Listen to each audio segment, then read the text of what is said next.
Sudah, Pak. Oke, kita akan mulai paling 1-2 menit lagi. Oke.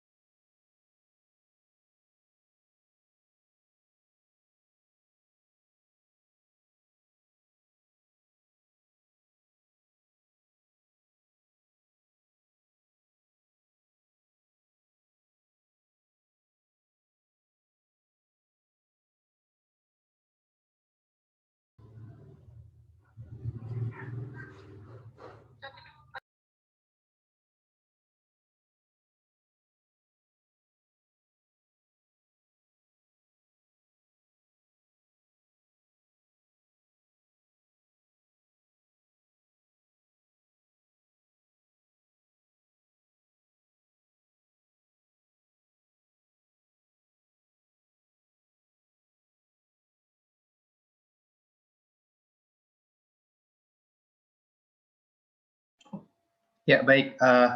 Mungkin kita bisa mulai sambil menunggu teman-teman yang lain. Oke, semuanya. Selamat pagi. Assalamualaikum warahmatullahi wabarakatuh. Senang sekali rasanya akhirnya kita bisa sampai di hari ini, yakni hari ini kita akan ada sesi sharing mini workshop How to Build Your First Recommendation System, yang mana sebagai narasumbernya adalah Raditya Nurfadilah, asisten riset di Tokopedia UI Center of Excellence. Dan saya sendiri akan sebagai moderator untuk acara ini. Ya, saya Faris Dari, dosen di Fakultas Ilmu Komputer Universitas Indonesia, sekaligus sebagai co-director di Tokopedia UI Center of Excellence. Ya, kemudian mungkin sebelum kita mulai ya, jadi nanti sesinya itu akan bersifat interaktif. Jadi silakan saja karena memang memaksimalkan bahwa acara ini live ya. Jadi silakan saja jika ada pertanyaan-pertanyaan mungkin bisa via chat atau bahkan bisa interrupt ya. Nanti bisa kita atur di saat di tengah-tengah misalkan ada bagian yang mungkin kurang jelas atau bagaimana ya. Itu silahkan saja langsung ditanyakan. Nah, mungkin nanti akan ada break singkat ya sebelum masuk sesi hands-on. Jadi kita akan ada sesi presentasi ya, yang dilanjut dengan sesi hands-on. Nah, itu akan ada break paling 5 menit sehingga Radit bisa minum-minum dulu dan mungkin teman-teman juga bisa istirahat sejenak gitu. Ya, dan oke, jadi saya akan memperkenalkan sekilas. Jadi Radit adalah mahasiswa S2 Magister Ilmu Komputer di Fakultas Ilmu Komputer Universitas Indonesia. Jadi Radit ini putra asli Depok ya, rumahnya di Depok. Dan kemudian menariknya jadi Radit itu dan asli UI semua, jadi Universitas Indonesia di S1-nya itu dari tahun 2015, kemudian magisternya itu dari tahun 2019 ya untuk MIK-nya. Dan pengalaman Radit ya, jadi menarik sekali, terutama dari segi magangnya. Jadi Radit juga pernah magang sebagai data scientist ya, kemudian juga sebagai software engineer di Tokopedia, dan sekarang sebagai research assistant di Tokopedia UI Center. Dan selanjutnya Radit juga beberapa prestasi dari Radit adalah yang paling recent, Radit sudah ada publikasi terkait dengan sistem rekomendasi. Kemudian juga bulan November ya, Radit ya, juara 3 untuk AI Summit Poster Session. Pada saat itu jumlah submisinya ada 50 dan Radit terpilih sebagai top 3. Dan di Oktober 2020 juga Radit berhasil masuk top 10 di acaranya namanya Telkomsel Tech Titans Leach Data Analytics. Ya, oke. Mungkin kita akan langsung saja. Jadi saya akan serahkan stage ke Radit sehingga kita mungkin nggak sabar untuk menyaksikan bagaimana sih kita bisa membuat sistem yang akan memberikan rekomendasi ke kita. Intinya nanti kita juga akan ada sesi hands-on bagaimana memang build ini benar-benar kita bikin sendiri. Oke, selamat menyaksikan semuanya. Terima kasih. Silahkan. Oke, terima kasih Pak Faris untuk waktu dan kesempatannya. Assalamualaikum warahmatullahi wabarakatuh. Selamat pagi semuanya, teman-teman. Salam kenal juga. Dan perkenalkan lagi ya, nama saya Raditya Nur Fadilah dan biasa dipanggil Radit. Dan untuk saat ini saya merupakan salah satu asisten riset di Tokopedia US Center of Excellence. Nah, pada kesempatan kali ini saya akan memberikan mini workshop yang berjudul How to Build Your First Recommender System. Nah, berikut merupakan outline dari mini workshop yang akan saya berikan. Di bagian pertama nanti akan ada penjelasan sedikit mengenai rekomendasi sistem, dan di sini juga akan dijelaskan mengenai apa sih rekomendasi sistem itu dan kegunaannya apa untuk misalnya di domain video streaming ataupun di domain e-commerce. Dan di bagian kedua nanti akan ada penjelasan juga mengenai pendekatan-pendekatan yang biasa digunakan dalam mengembangkan rekomendasi sistem. Contohnya mungkin bisa ada collaborative filtering dan content-based filtering. Nah, untuk penjelasan lebih lanjutnya nanti akan saya jelaskan juga. Dan di bagian ketiga nanti akan ada juga penjelasan singkat mengenai library yang akan kita gunakan pada hands-on, yaitu Surprise Library. Dan library ini cukup simpel ya untuk digunakan, sehingga cocok untuk teman-teman yang baru ingin untuk mengembangkan rekomendasi sistem ya, dan belum pernah mengembangkan rekomendasi sistem sebelumnya. Dan di bagian keempat nanti akan ada penjelasan terkait publikasi saya terkait rekomendasi sistem yang menggunakan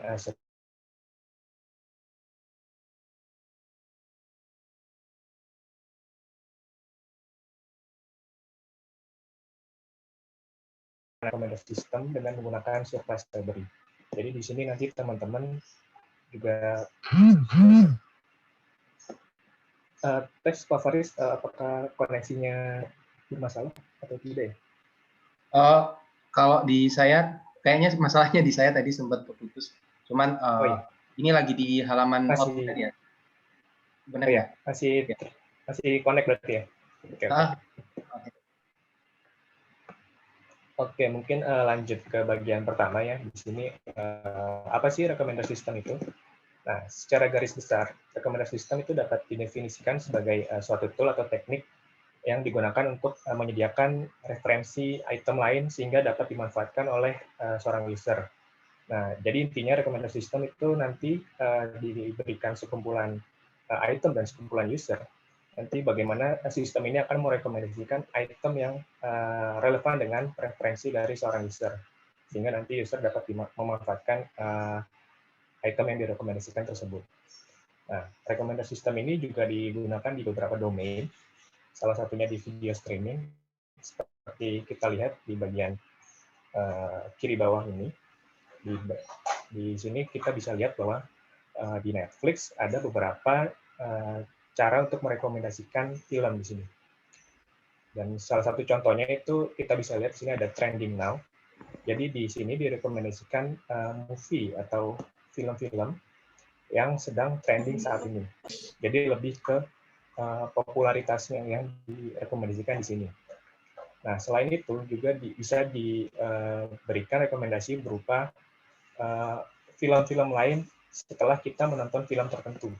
Misalnya di sini user Joshua itu sudah menonton film atau series Narcos ya, dan dari historical interaksi itu Netflix memberikan film-film lain sejenis yang diharapkan dapat ditonton juga oleh user Joshua ini. Dan selain itu ada juga rekomendasi lain, yaitu berupa film-film yang baru rilis. Contohnya di sini mungkin ada Beyond Stranger Things dan sebagainya di sini ya. Dan itu untuk domain video streaming. Sedangkan untuk di domain e-commerce di sini, contohnya di bagian kanan, ini saya ambil dari e-commerce Tokopedia, di mana di sini saya sudah melihat salah satu produk, yaitu mesin kopi espresso. Dan dari hasil lihat saya itu, di bagian bawahnya itu biasanya diberi rekomendasi item lain. Dan contohnya di sini juga kita bisa mendapatkan mesin kopi espresso. Selain itu juga ada produk-produk lain yang direkomendasikan, Seperti di sini French press dan ada juga alat grinding kopinya. Jadi tidak hanya item-item yang sejenis yang direkomendasikan, tapi juga ada item pengganti lain ataupun item pelengkapnya di sini. Misalnya untuk menggiling biji kopinya.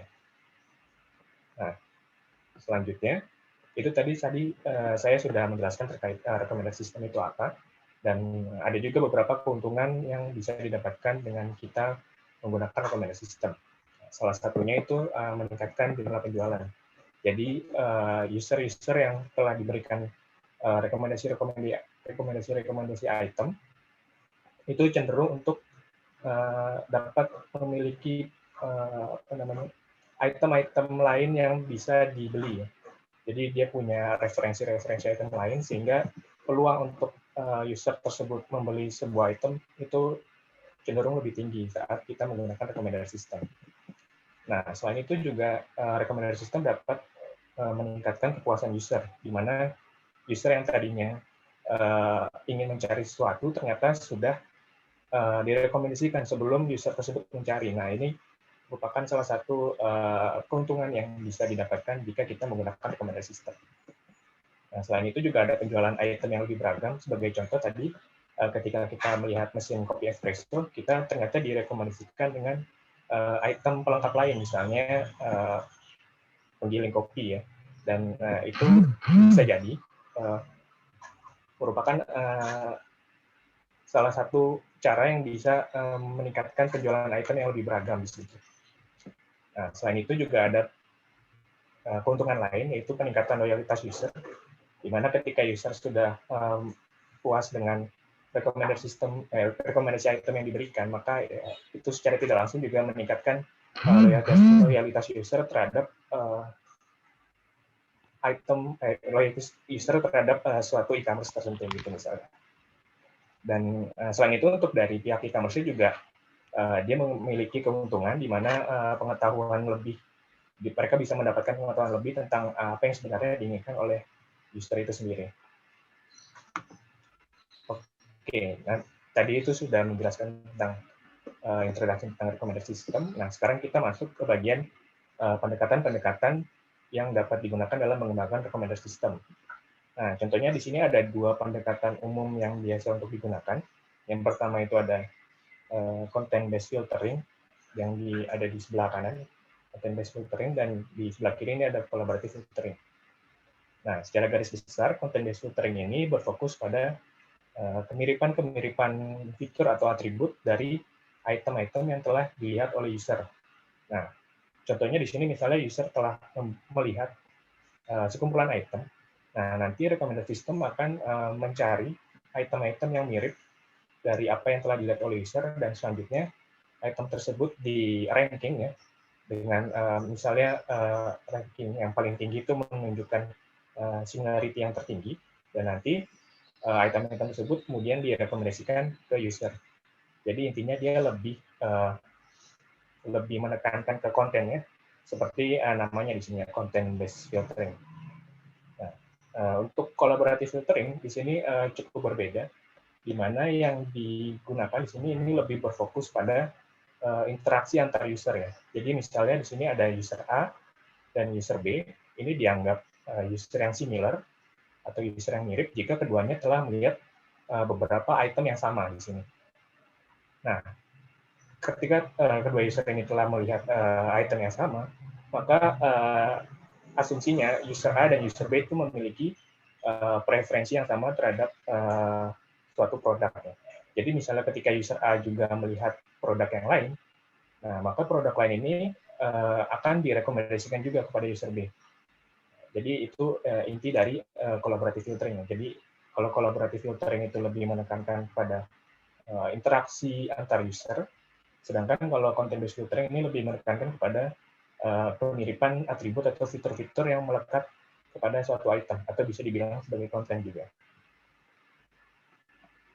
Oke, untuk mini workshop kali ini kita akan berfokus pada implementasi collaborative filtering-nya.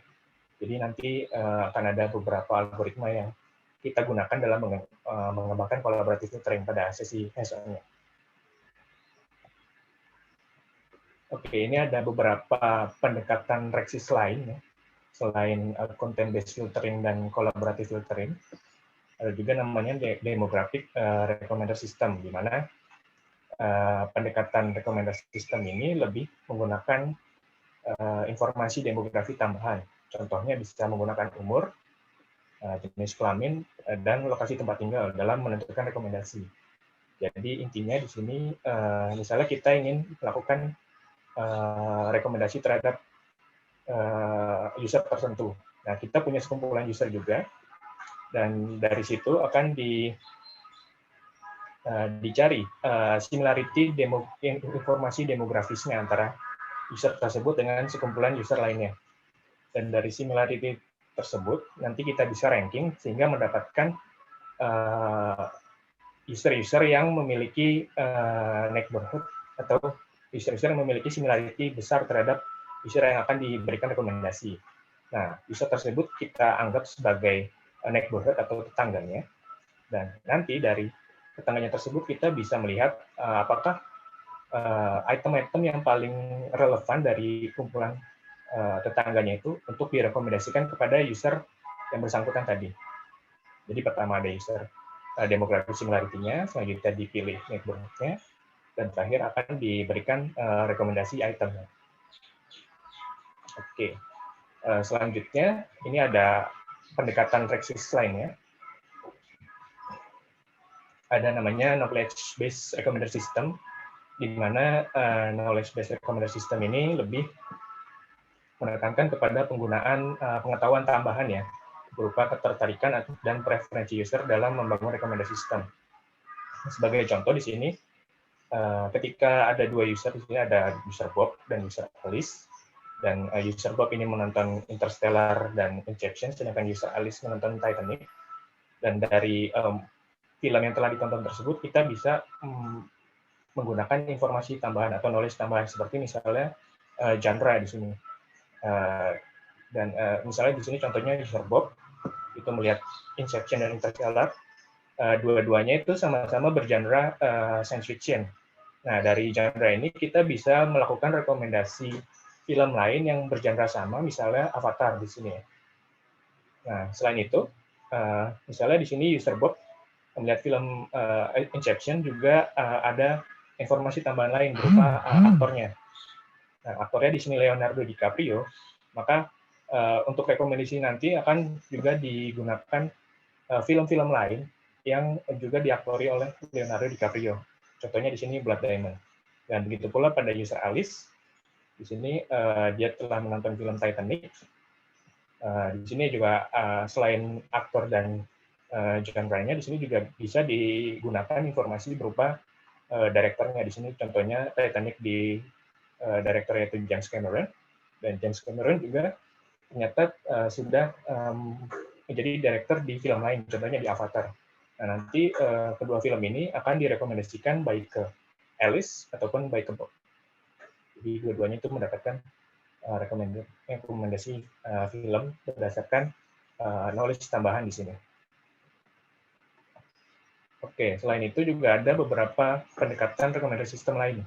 Contohnya itu ada community based recommender system, di mana fokusnya di sini untuk penggunaan informasi preferensi teman seorang user dalam sebuah komunitas untuk menentukan rekomendasi yang diberikan. Jadi contohnya misalnya salah satu user itu bergabung ke komunitas motor contohnya, dan nanti rekomendasi item yang diberikan itu bisa berupa motor itu sendiri ataupun berupa perlengkapan untuk naik motor, misalnya sarung tangan, helm, dan sebagainya. Jadi ini lebih menekankan kepada apa produk-produk yang sering dilihat atau sering dibeli di dalam suatu komunitas. Nah, mungkin ini lebih cocok di social network ya, karena untuk di e-commerce sendiri saat ini tuh masih jarang ya, untuk yang community based recommendation system jika di Indonesia itu sendiri. Dan pendekatan lainnya juga ada hybrid recommendation system, di mana ini merupakan gabungan dari beberapa pendekatan recommendation system. Nah, yang paling umum untuk diimplementasi untuk hybrid ini adalah gabungan dari content based filtering dan dan juga collaborative filtering ya. Itu yang paling umum untuk digunakan di approach itu. Oke, sampai tadi mungkin ada pertanyaan dari teman-teman yang masih belum jelas. Ya, sebelumnya silahkan, misalkan jika ada teman-teman yang ingin bertanya terkait dengan beberapa pendekatan ya. untuk reksis ini, silahkan. Jika mungkin belum, mungkin saya yang bertanya boleh, kalau gitu ya. Boleh bertanya? Oh, sorry. Boleh. Silahkan Mas Arief, silahkan langsung aja. Perkenalkan, saya DX Bukalapak, sekarang DS di Evermos. Saya mau menanya untuk demografi tadi, itu rekomendasi sistemnya apakah melakukan clustering ya? Di clustering itu, terus dicari kelompoknya, kemudian dikasih contoh populer item atau seperti apa ya untuk implementasinya gitu. Karena saya baru juga sih gitu belajar reko itu.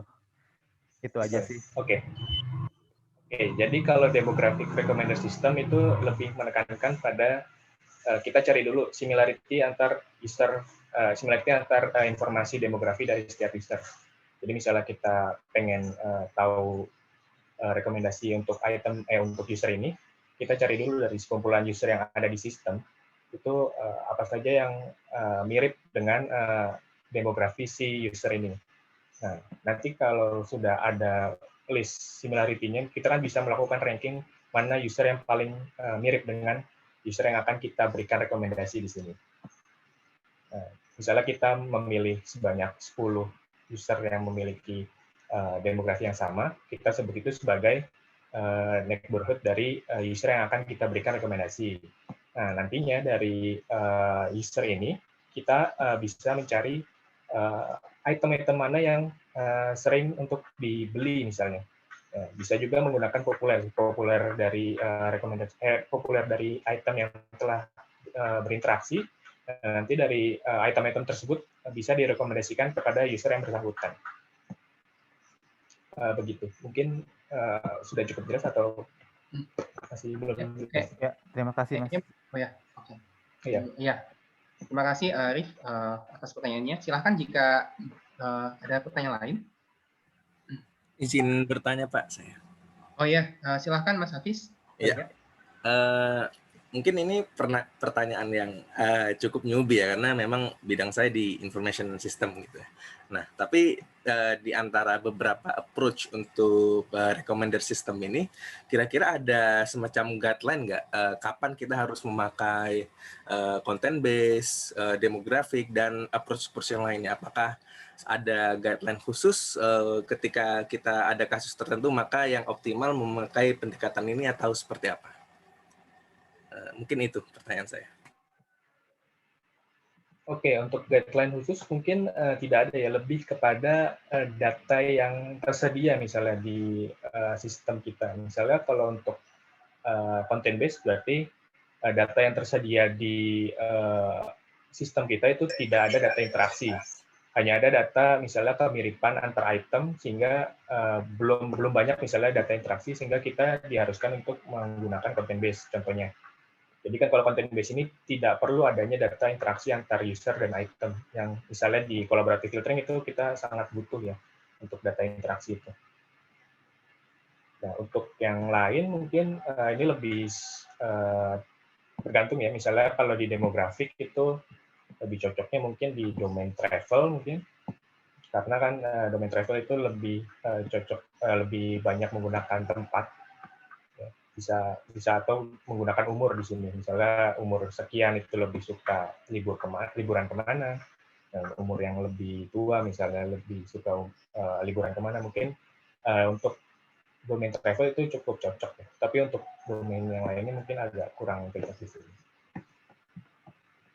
Ya. Apakah oke? Oke. Clear. Ada tambahan dari Mbak Wanda Kinasih. Kalau similarity harusnya banyak caranya, contohnya clustering, classification, filtering biasa. Jadi apa ada pendapat Radit? Jadi tadi terkait similarity ada banyak cara, yakni clustering, classification, serta filtering biasa. Oh iya, memang banyak caranya. bisa aja pakai misalnya kalau similarity bisa pakai cosine similarity, bisa pakai misalnya Jakarta similarity juga, ataupun similarity lainnya, ataupun bisa juga menggunakan k-nearest neighbor ya. Jadi dari tetangga-tetangganya kita bisa mengambil sebanyak k-user yang mirip di sini.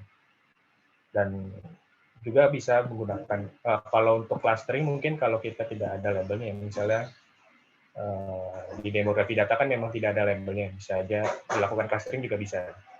Intinya di sini kita untuk mendapatkan select neighbor-nya ini bisa menggunakan banyak cara sebenarnya dengan memanfaatkan si demografi data ini. Oke, ya mungkin kita bisa coba lanjut dulu. Nanti jika ada pertanyaan lagi, feel free ya. Oke, silakan Radit.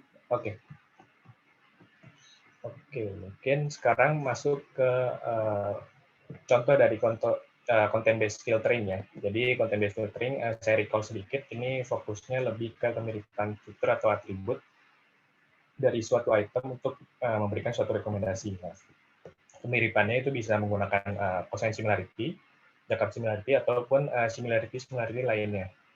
Nah, sebagai contoh di sini, misalnya kita memiliki 4 film di sistem ya. Ada film Indiana Jones, Toy Story, Holy Grail, dan di sini saya tidak dibilang mungkin lebih ke comedy movie. Dan kita mempunyai fitur-fitur misalnya di sini genre-nya. Untuk Indiana Jones di sini karena genre-nya lebih ke adventure, maka nilai dari fitur komedi ini 0, sedangkan di fitur adventure ini 1. Sedangkan untuk Toy Story di sini untuk komedinya nilai 1 dan adventure nilai 1. Begitu juga dengan Holy Grail. Sedangkan untuk di komedi movie ini karena dia lebih ke komedi, maka fitur komedi nilai 1 dan adventure-nya nilai 0. Nah, dari informasi ini kita bisa melakukan pengubahan ke dalam bentuk vektor ya di sini. Jadi misalnya di sini sumbu X-nya itu fitur komedi dan sumbu Y-nya berupa fitur adventure. Dan di sini untuk komedi movie akan dipetakan ke vektor 1,0, Toy Story dan Holy Grail 1,1, dan Indiana Jones 0,1. Nah, dari plot ini kita bisa melakukan similarity ya, similarity dari film-filmnya dengan menggunakan cost dari sudut tertentu. Misalnya di sini kita menggunakan selisih sudut antara 2 film. Jadi cost-nya itu dari selisih sudut 2 film. Sebagai contoh di sini untuk similarity Toy Story dan Holy Grail, karena dua-duanya itu sudutnya 45 derajat, maka cost-nya itu karena selisihnya 0, maka hasilnya 1. Atau bisa dikatakan kedua film ini itu sama ya untuk fitur komedi dan adventure-nya. Selanjutnya untuk contoh kedua di sini ada Toy Story dan comedy movie, di mana di sini akan didapatkan cost 45 derajat atau sekitar 0,7 hasilnya. Dan hasil ini bisa kita katakan bahwa Toy Story dan comedy movie ini cukup mirip ya dari segi fitur-fitur yang sudah kita gunakan tadi. Dan untuk contoh ketiga di sini Indiana Jones dan comedy movie, karena cost-nya itu cost 90, maka hasilnya itu hasil similarity-nya itu 0. Atau bisa dikatakan Indiana Jones dan comedy movie ini sangat berbeda dari segi fitur genre komedi dan adventure-nya. Nah, bagaimana rekomendasi diberikan? Contohnya di sini mungkin ketika kita telah melihat film Toy Story, maka rekomendasi film yang selanjutnya akan diberikan itu adalah Holy Grail. Karena dianggap kedua film ini itu memiliki similarity yang paling tinggi ya, dibandingkan dengan contoh-contoh lainnya, misalnya Toy Story dengan comedy movie, di sini hanya 0,7. Dan untuk Toy Story akan direkomendasikan dengan Holy Grail. Nah, sedangkan untuk misalnya comedy movie, ini akan direkomendasikan antara Toy Story atau Holy Grail, karena tidak mungkin direkomendasikan Indiana Jones, karena di sini similarity-nya itu bernilai 0, atau bisa dikatakan comedy movie dan Indiana Jones ini dua film yang berbeda. Oke, mungkin itu untuk content based filtering-nya. Apakah ada pertanyaan lagi sebelum lanjut ke collaborative filtering? Ya, silakan. Ya, mungkin saya coba ini, berarti ini karena caranya kebetulan di sini ada 2 sebagai contoh ya, Radit ya. Nanti Ya. berarti bisa lebih dari komedi Bisa ya? lebih dari 2 ini ya, benar. Ini sebagai contoh saja, jadi biar nggak terlalu ribet untuk pemahamannya. Di sini hanya 2 saja yang ditunjukkan di sini. Oh ya. Fiturnya. Oh, ya tadi ada juga yang bertanya kalau banyak caranya gimana. Jadi mungkin bisa dijelasin lagi, Dit. Jadi kayak jadi panjang atau gimana maksudnya? Silakan, Dit. Oh ya, kalau fiturnya banyak bisa panjang ya. Dan caranya mungkin tidak bisa menggunakan sudut di sini ya. Jadi bisa aja kan cosine similarity itu menggunakan misalnya perkalian 2 vektor, penjumlahan perkalian 2 vektor dibagi panjang vektor A dan panjang vektor B. Mungkin itu untuk menangani cosine similarity karena di sini kan cuma ada 2 fitur sehingga kita bisa plot ke 2 dimensi ya. Sedangkan kalau fiturnya banyak itu kan kita tidak bisa plot ke 2 dimensi. Kita hanya bisa menggunakan panjang vektornya ataupun nilai-nilai dari vektornya itu sendiri untuk menentukan cosine similarity. Oke. Mudah-mudahan penjelasannya cukup oke ya. Silakan kalau gitu dilanjut ya. Oke, selanjutnya ini penjelasan terkait collaborative filtering ya. Jadi di sini kalau collaborative filtering itu saya recall sedikit, ini salah satu pendekatan recommender system yang menggunakan informasi interaksi antara user dan item dalam membangun recommender system. Dan untuk interaksi yang digunakan ini bisa menggunakan implicit feedback ataupun explicit feedback. Nah, apa itu explicit feedback dan implicit feedback? Di sini contohnya kalau explicit feedback itu merupakan feedback yang diberikan secara langsung oleh user untuk suatu item tertentu misalnya. Bisa berupa rating ataupun bisa berupa review. Nah, kalau untuk rating mungkin di sini kalau nilainya bernilai 1, itu menunjukkan kalau user tersebut tidak suka ya terhadap item tersebut. Nah, sedangkan untuk misalnya ratingnya 5, itu menunjukkan ketertarikan yang lebih tinggi terhadap item tersebut dari user yang bersangkutan. Nah, untuk review mungkin di sini lebih kaya maknanya dibanding rating. Misalnya ratingnya 5 dan untuk reviewnya bisa mungkin ada penjelasan lain kenapa dia memberikan rating 5. Misalnya contohnya kualitas barangnya bagus, ataupun pengirimannya cepat, atau dan sebagainya. Itu untuk e-commerce ya, contohnya. Nah, itu untuk explicit feedback. Nah, selanjutnya untuk implicit feedback di sini merupakan feedback yang tidak secara langsung diberikan oleh user terhadap suatu item. Jadi misalnya ini ada aktivitas klik, aktivitas add to cart, dan aktivitas purchase. Jadi sebenarnya kalau di e-commerce itu kan kita melakukan aktivitas ini untuk membeli suatu produk, tapi belum tentu produk yang kita beli itu sesuai dengan apa yang kita inginkan. Jadi bisa dibilang ini merupakan implicit feedback ya, feedback yang tidak secara langsung diberikan oleh seorang user, yang tidak menunjukkan ketertarikan secara langsung oleh seorang user terhadap suatu item. Dan kedua feedback ini sebenarnya bisa digunakan ya untuk membangun recommender system dengan menggunakan pendekatan collaborative filtering. Dan pada mini workshop kali ini kita akan berfokus pada penggunaan rating ya untuk membangun recommender system, karena rating itu cukup mudah untuk dikembangkan, cukup simpel untuk dikembangkan dibandingkan beberapa feedback lainnya. Dan khususnya untuk library yang nanti akan kita pakai juga berfokus kepada penggunaan rating di situ. Oke, di sini merupakan metode yang umum untuk digunakan pada pendekatan collaborative filtering. Contohnya ini ada memory based method dan model based method. Di mana kalau memory based method ini prediksi rating yang dilakukan itu menggunakan rating pada user lain yang memiliki kemiripan pola pemberian rating. Nah, contohnya itu bisa menggunakan menggunakan algoritma KNN, dan untuk model based method ini bisa prediksi ratingnya itu dilakukan dengan mempelajari user latent vector dan item latent vector.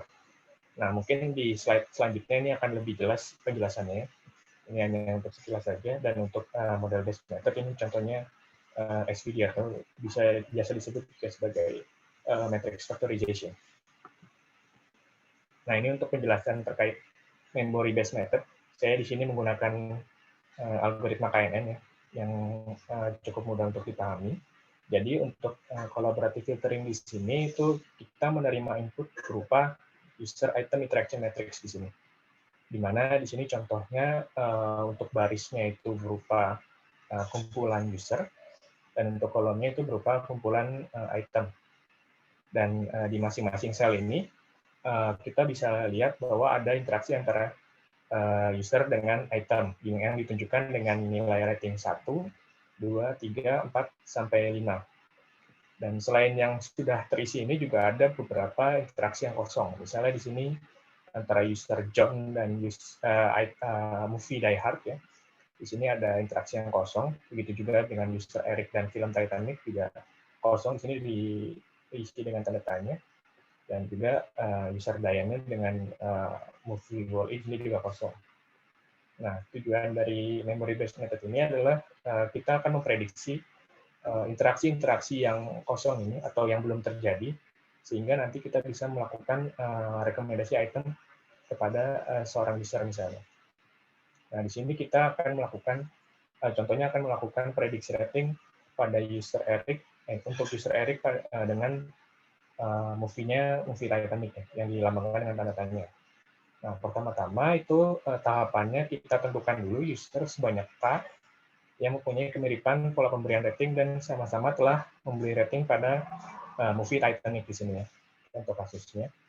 Dan untuk K-nya di sini karena cukup sedikit, kita ambil saja K-nya 2. Karena untuk selain user Eric kan cuma ada 3, jadi kita ambil 2 saja.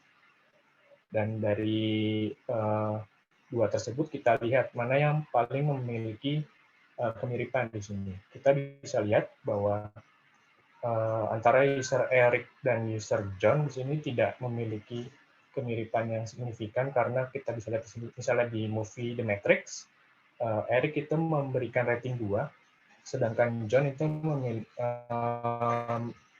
memberi rating 5 kepada film The Matrix. Atau bisa dikatakan user Eric tidak suka The Matrix, tapi user John itu suka The Matrix.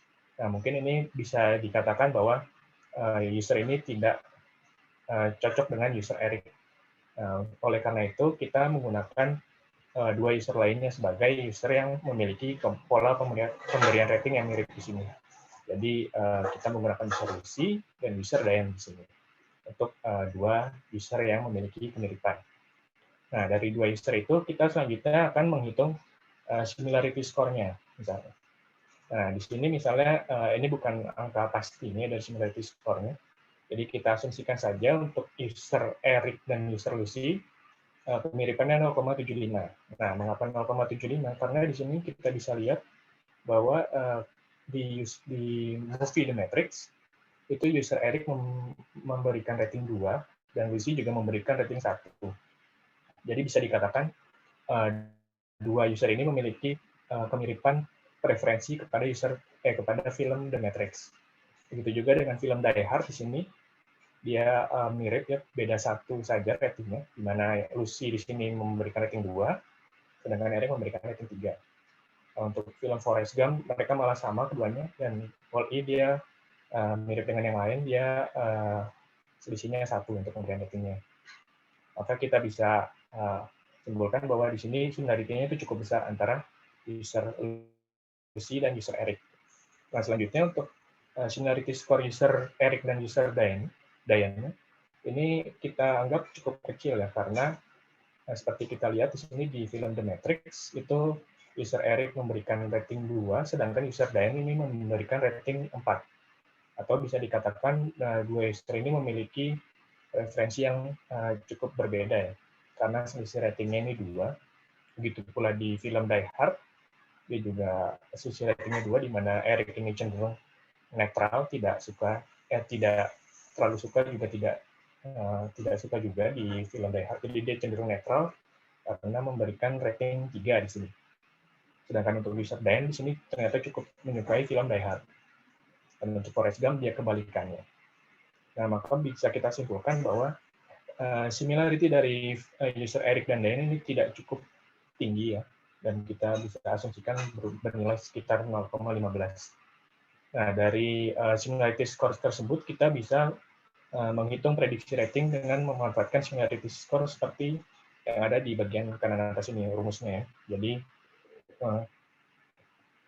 perkalian antara similarity score ini dilambangkan dengan WUV, di mana WUV merupakan similarity score dari user U dan user V, dan ini dikalikan dengan rating yang diberikan oleh user V terhadap item, misalnya di sini item Titanic ya, dan dibagi dengan penjumlahan dari similarity score user-user yang bertetangga. Dan setelah kita masukkan di sini misalnya similarity score dari user Eric dan Lucy ini 0,75 dikalikan dengan rating yang diberikan oleh Lucy kepada movie Titanic 5. Jadi kita kalikan sini begitu pula dengan user Eric dan Diane, dan kemudian dibagi dengan jumlah dari similarity score antara user Lucy dan Eric dan user Eric dan Diane. Dan dari hasil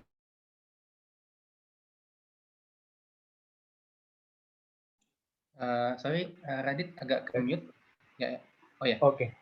Tadi agak Tadi sampai mana? Sampai yang ini jelasin. Mana? Yang jelasin R ini, yang bawah. R. Oh ya. Ya.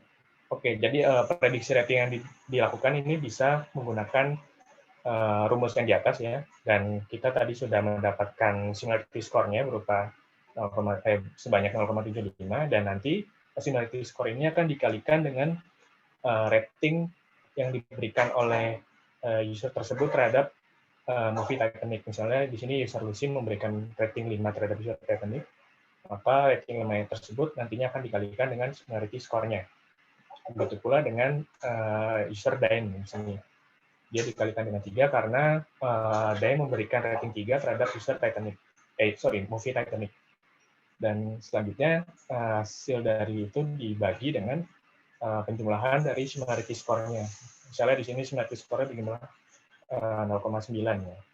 Dan hasil dari prediksi rating ini sejumlah 4,67, di mana 4,67 ini lebih cenderung dekat ke user Lucy ya. Bisa kita lihat di sini user Lucy bernilai 5 daripada berdekatan dengan user Diane. Di sini hanya 3 ya. Jadi selisihnya dengan user Diane ini cukup besar, dan untuk selisih dengan user Lucy ini cukup kecil untuk prediksi rating dari user Eric terhadap movie Titanic. Sini ya, kita akan memprediksi ini di sini. Oke, ya, mungkin sekarang lanjut. Ya, mungkin jika ada teman-teman yang bertanya, karena ini mungkin slide pertama dengan ada formula. Nah itu benar kan? Ya benar. Ini ada pertanyaan dari Mas Fikri. Permisi ingin tanya, Algoka ini intinya sih menentukan K-nya, silakan. Oke, menentukan K-nya sebenarnya tergantung kita ya pembuat sistemnya. Jadi mungkin teman-teman agak bingung menentukan K-nya, tapi di sini sebenarnya tergantung pembuat sistem yang menentukan K berapa. Jadi bisa aja menentukan K-nya itu 5 ataupun 10, tergantung dari berapa banyak misalnya user ya di dataset yang kita gunakan nanti. Biasanya sih sekitar 10 atau 20 ya kalau di rekomendasi sistem. Karena itu sudah memperlihatkan kalau itu user-user yang sangat mirip dengan user tersebut dalam hal preferensinya. Ya, mungkin begitu. Jadi kayaknya istilahnya antara 10 sampai 20 ya. Ya, kemudian ada pertanyaan lagi dari Mas Arif Ramadan. Jadi ini kan itu ada R-head yang bawah itu. Oh ya? Itu untuk prediksi user Eric movie Titanic ya? Atau gimana? Iya. Iya, untuk user Eric dan movie Titanic. Nah, untuk interaksi-interaksi lainnya juga bisa menggunakan prediksi ini, tapi ya kita tentukan lagi. Pertama, user yang mirip itu siapa aja, dan similarity score terhadap user tersebut itu berapa misalnya. Ya, jadi itu mungkin nggak hanya. Bisa jadi PR buat audiens. untuk menentukan yang jual ke Die-Hard sama dia-nya ke Wall-E. Mungkin saya ada pertanyaan Wall-E. kecil. Itu yang weight itu sebenarnya bobot ya berarti. Jadi weight ya, bahwa kalau semakin mirip berarti dia semakin berperan dalam menentukan prediksi ratingnya. Iya, betul seperti itu, Pak. Jadi misalnya di sini kan yang bobotnya lebih besar itu kan, atau yang similarity-nya lebih besar itu kan antara user Eric dan user Lucy. Nah, ini memberikan pengaruh lebih besar ya terhadap hasil prediksi ratingnya nanti dibandingkan dengan similarity score ataupun bobot antara user Eric dan user Diane di sini. Yang hanya 0,15 dibandingkan dengan 0,75 gitu.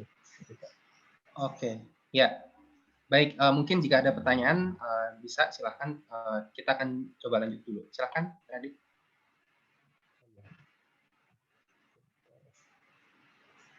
Oke, mungkin ini selanjutnya kita menjelaskan contoh ya dari model based method, di mana salah satu yang paling terkenal ini merupakan algoritma matrix factorization. Jadi matrix factorization ini cukup terkenal pada salah satu challenge ya, dari Netflix, kalau saya tidak salah, sekitar tahun berapa, saya lupa tahunnya. Dan inti dari algoritma ini adalah ketika kita mempunyai user item interaction di sini. Jadi di sini kita menggunakan user item interaction-nya yang tidak menggambarkan ratingnya, menggambarkan hanya interaksinya saja, atau bisa kita sebut sebagai implicit feedback. Kita di sini hanya menggunakan implicit feedback. Nah, dari user item interaction matrix ini, selanjutnya kita akan memecah ke dalam dua latent vector yang berbeda. Yang pertama ini untuk user latent vector, yang mewakilkan user, dan juga item latent vector.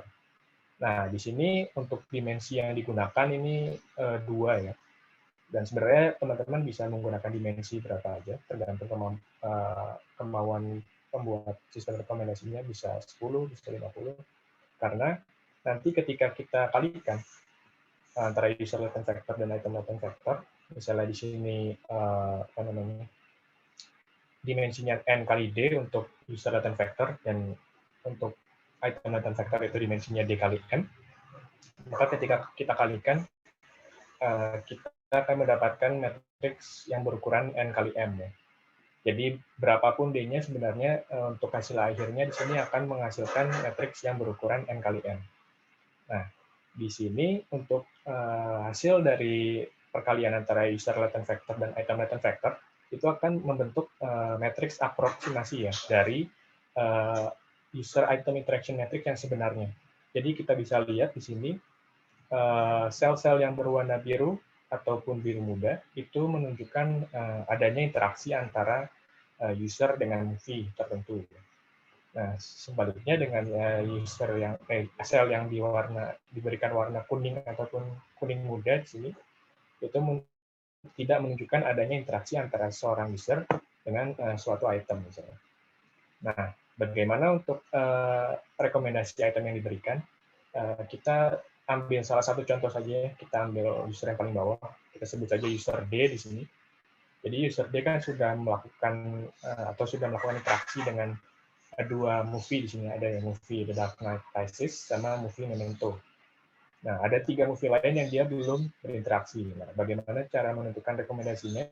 Nah, kita lihat di sini untuk untuk matriks aproksimasinya. Mana nilai hasil dari aproksimasi yang paling tinggi. Nah, di sini ada nilai yang paling tinggi yaitu minus 0,11, yaitu film Harry Potter.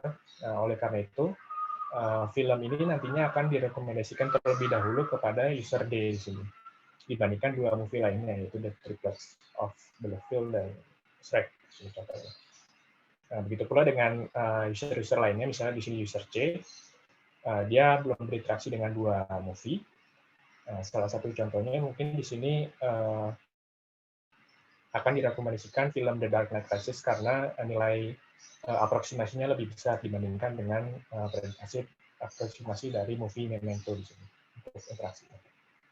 Oke, yang lain juga untuk user lain juga mirip untuk mendapatkannya. Mungkin itu ya untuk model based method. Untuk teman-teman mungkin kalau ada pertanyaan bisa bertanya langsung. Mungkin ya, ini ada pertanyaan dari Mas Aif Ramadan.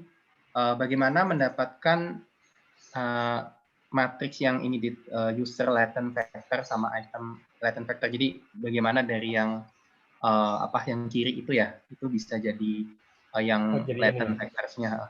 Terus nanti sehingga pada akhirnya bisa jadi yang prediksi. Oke, jadi untuk user latent vector ini didapatkan dengan training ya. Jadi bisa saja dari awal kita inisiasi matrix. Kita bisa sebut matrix ya.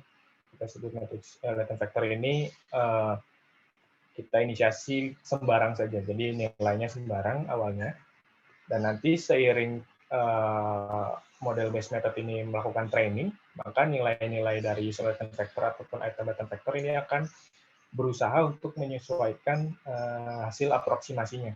Jadi misalnya hasil aproksimasinya masih belum baik, masih belum mirip dengan user item interaction matrix aslinya, maka itu akan di training terus berdasarkan errornya. Jadi di sini diupdate terus selama proses training. Begitu mungkin. Oke. Kalau mungkin ada pertanyaan, atau kalau enggak mungkin saya ingin bertanya, Dit. Di sini kan agak beda dikit sama contoh sebelumnya ya. Di mana agak berbeda.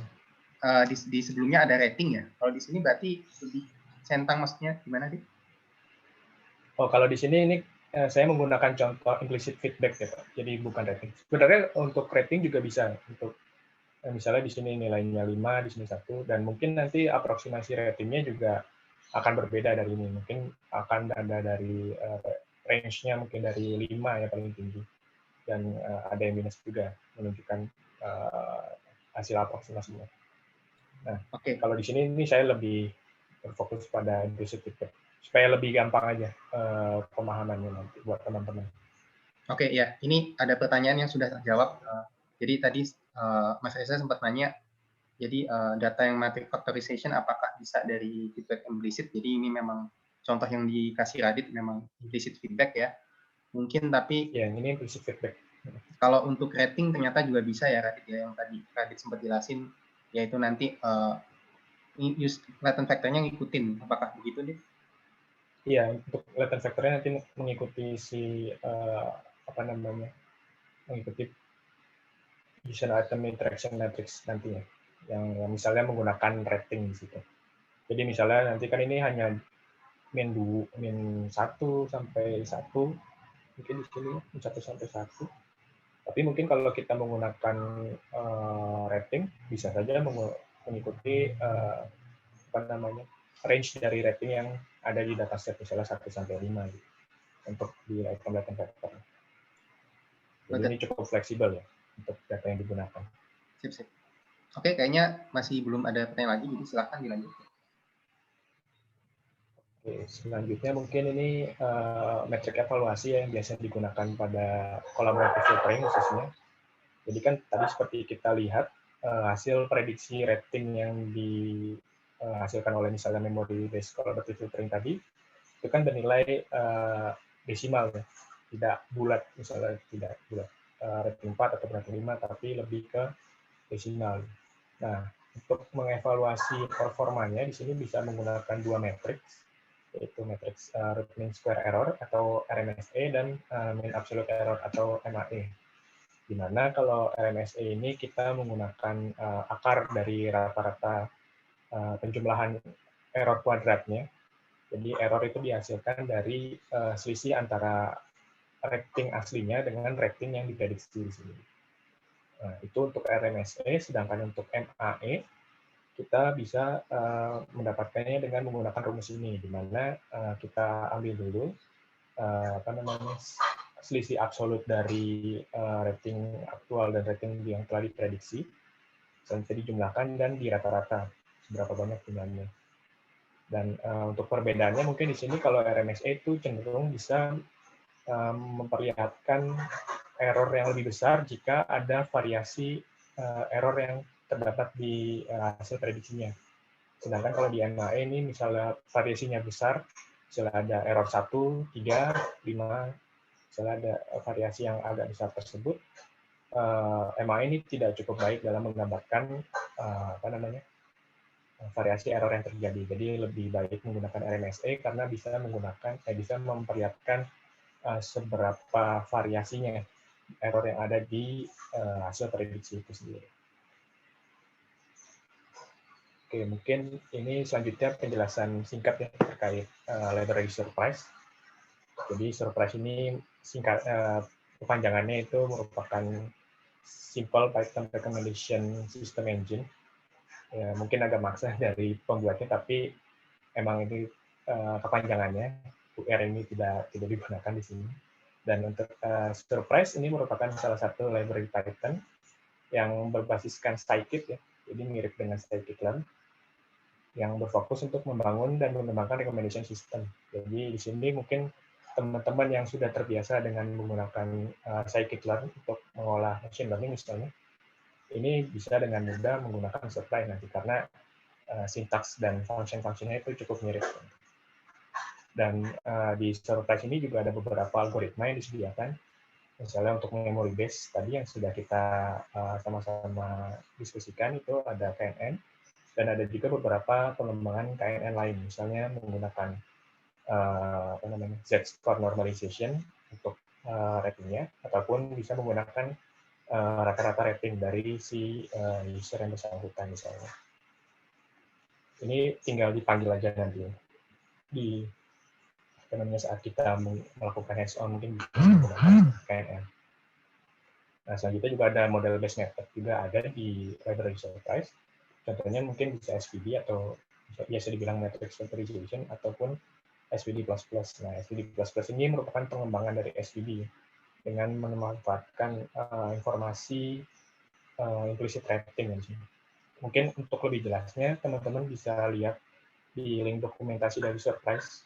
Jadi ada di surprise.readerdocs.io/n/table di sini. Di sini cukup detail untuk penjelasan terkait masing-masing algoritma yang disediakan oleh surprise. Oke, mungkin selanjutnya saya lanjut ke pembahasan mengenai paper yang sudah dipublikasikan pada ISTIP 2020. Jadi di sini saya dan dibimbing oleh Pak Faris dan salah satu dosen lain, yaitu Pak Ido dari Fasilkom juga, dan dibantu oleh salah satu mahasiswa S1 di sini, Yasmina Amalia. Di sini penelitian ini menggunakan library surprise ya, untuk membandingkan algoritma mana yang cocok pada dataset dengan domain beauty product. Jadi intinya di sini kita menggunakan dataset pada domain beauty atau cosmetic product. Dan untuk linknya di sini teman-teman bisa akses di IEEE Explore IEEE.org/document/ID-nya 9315512. Oke, itu selanjutnya di sini saya akan menjelaskan terkait dataset yang digunakan pada paper ini yang telah dipublikasikan. Itu dataset ini diambil dari salah satu e-commerce Indonesia yang berfokus di beauty products atau di cosmetic products. Dan untuk datasetnya itu sendiri terdiri dari sekitar 10.000 user item ratings data atau 10.000 interaksi. Dan untuk proporsi ratingnya itu bisa kita lihat di bagian kiri, di mana rating 1 itu memiliki interaksi yang cukup sedikit ya jika dibandingkan dengan rating 5, sehingga bisa dikatakan proporsi ratingnya ini cukup imbalance. Dan ini suatu hal yang normal karena setelah saya melihat beberapa dataset juga, dataset lain yang digunakan untuk recommendation system, memang kebanyakan itu cukup imbalance antara rating-rating yang tinggi, misalnya 4 dan 5, terhadap rating-rating yang sedikit, misalnya 1 dan 2. Dan untuk fitur yang digunakan pada dataset ini adalah user ID, product ID, dan rating. Untuk eksperimen setupnya di sini kami menggunakan 3 tahapan, di mana untuk tahapan pertama itu tahapan pre-processing. Pertama-tama kita melakukan encode username dan item name untuk menjaga anonimitas dari datanya itu sendiri, karena datanya kami publish ya di penelitian ini. Dan selanjutnya kami melakukan drop missing value terhadap value-value yang ada di dataset. Kenapa kami drop? Karena ya kalau produk ID kalau misalnya kosong itu kan tidak cukup relevan ya. Misalnya kita mengisinya dengan produk ID yang cukup banyak di interaksinya, misalnya seperti itu. Sehingga kami memutuskan untuk melakukan drop terhadap machine value-nya. Dan selanjutnya, tahapan selanjutnya itu tahapan modeling. Di sini kami menggunakan memory based collaborative filtering dan model based collaborative filtering. Dan selain itu kami juga melakukan transfer learning. Namun untuk yang transfer learning ini saya tidak menjelaskan lebih lanjut ya, karena selain hasilnya yang cukup jelek dan ini kan di workshop ini kita hanya berdiskusi tentang yang dasar-dasar. Jadi lebih baik kita hanya mendiskusikan terkait memory based dan model based. Dan selanjutnya untuk tahapan evaluation, di sini kami menggunakan stratified sampling untuk membagi data setnya. Jadi stratified sampling itu intinya ketika kita membagi training set dan test set dari data, testing datanya, kita tetap mempertahankan proporsi dataset aslinya. Misalnya proporsi dataset aslinya itu seperti ini, 1, 2, 3, 4, 5 yang cenderung 5 paling banyak, dan jika kita menggunakan stratified sampling, kita tetap mempertahankan proporsinya, baik itu di training set ataupun di testing setnya. Dan selanjutnya untuk matriks evaluasi yang kita gunakan di sini ada dua ya, ada matriks RMSE dan MAE seperti yang sudah saya sebutkan tadi di bagian sebelumnya. Dan berikut hasil dari paper yang kita publikasikan, di mana di sini saya membandingkan model based dan memory based. Untuk performanya itu sendiri, model based terlihat lebih baik ya dibandingkan memory based, karena seperti yang kita lihat di sini yang dicetak tebal itu merupakan top 3 dari performa algoritmanya. Jadi misalnya di sini posisi pertama itu ada di SVD++ dengan RMSE sekitar 0,96 dan MAE sekitar 0,77 di sini. Dan untuk SVD juga mirip dengan SVD++, masih di bawah 1 untuk RMSE maupun MAE-nya. Dan untuk peringkat ketiga di sini ada KNN bias. Ini salah satu algoritma yang disediakan juga di Surprise. Jadi dia menggunakan user bias dan item bias untuk menentukan rekomendasi itemnya. Dan jika kita bandingkan dua ini, maka kita bisa simpulkan bahwa ternyata model based method itu lebih memiliki performa yang lebih baik ya, dibandingkan dengan memory based method, khususnya di dua algoritma ini, di algoritma SVD++ dan SVD. Oke, mungkin sekian ya. Mungkin kalau ada pertanyaan dari teman-teman, bisa ditanyakan, karena ini sesi Q&A. Mungkin saya kembalikan ke Pak Faris dulu. Ya, oke. Terima kasih banyak ya, Radit, atas presentasi yang menarik dan interaktif juga. Jadi tadi sebenarnya sudah ada beberapa pertanyaan, tapi tentu saja tidak ditutup untuk pertanyaannya. Jadi silahkan jika ada pertanyaan-pertanyaan lanjutan, bahkan untuk yang di bagian slide yang awal-awal itu juga boleh. Nah, ini ada satu pertanyaan dari Mbak Wanda Kinasih. Jadi pertanyaannya ini terkait dengan evaluasi. Jadi evaluasinya berdasarkan rating kan ya? Kemudian apa enggak bias ya kalau misalkan imbalance?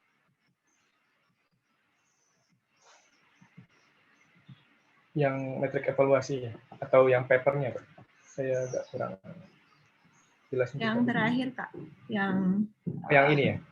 Yang terakhir yang ada paper itu kan tadi dijelasin ratingnya tuh imbalance. Terus kan ada evaluasi. Nah, evaluasinya apakah berdasarkan rating tersebut gitu. Jadi kayak dari MAE atau apa tadi RMSE-nya dari rating gitu hitungnya. Apa bukan gitu. Kalau iya kan dia jadi cenderung ke angka 5 semua nggak sih gitu. Tapi ya mohon pencerahannya. Iya. Kasih. Iya, setelah kita plot juga sebenarnya emang dia agak cenderung ke rating 4 ya, lebih cenderung ke rating 4 karena untuk SVD dan SVD++ ini dia menggunakan average rating ya dalam memberikan rekomendasi, sehingga memang agak cenderung untuk ke arah rating 4 atau rating 5. Nah, tapi selain itu juga kita dari rating-rating tersebut juga bisa melakukan ranking ya.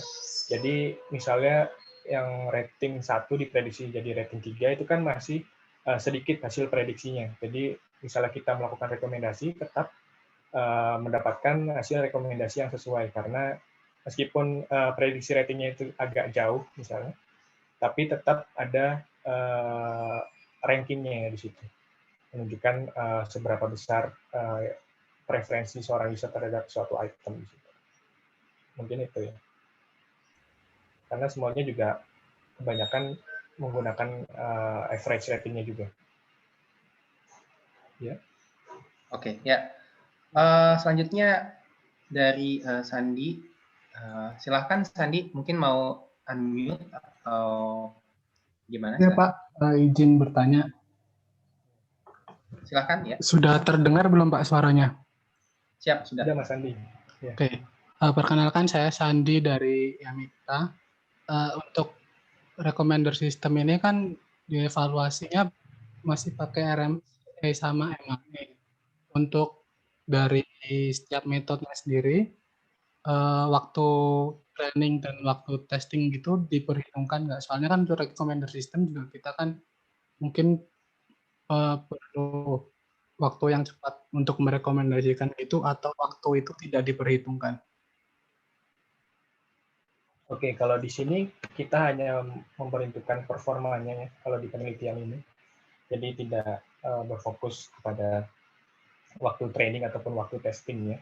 Tapi sebagai pengetahuan aja, setelah kita melakukan percobaan, itu kita mendapatkan insight juga bahwa kalau misalnya KNN itu ternyata cenderung lebih lama ya untuk training time-nya, karena bisa dilihat tadi kita harus melakukan hitung similarity score yang terlebih dahulu dibandingkan dengan model base yang dimana kita memecah antara user latent vector dan item latent vector, yang dimana itu lebih cepat ya kalau dalam proses trainingnya. Mungkin itu ya. Jadi kita tidak berfokus untuk training time dan testing time-nya di penelitian kali ini. Tapi kalau untuk aslinya mungkin bisa berpengaruh, khususnya untuk testing time-nya. Oke, begitu mungkin. Oke. Ya, kemudian pertanyaan selanjutnya dari Reza. Kalau datanya dari implisit, berarti true value-nya dibuat satu ya untuk mengukur RMSE? True value-nya dibuat satu. Iya, mirip ya. Karena tadi kan kita bisa lihat juga mungkin di bagian ini. Ini kan nilainya koma ya, kurang dari 1 ataupun minus di sini. Ini juga bisa digunakan untuk menggunakan RMS juga. Kalau saya tidak salah ini.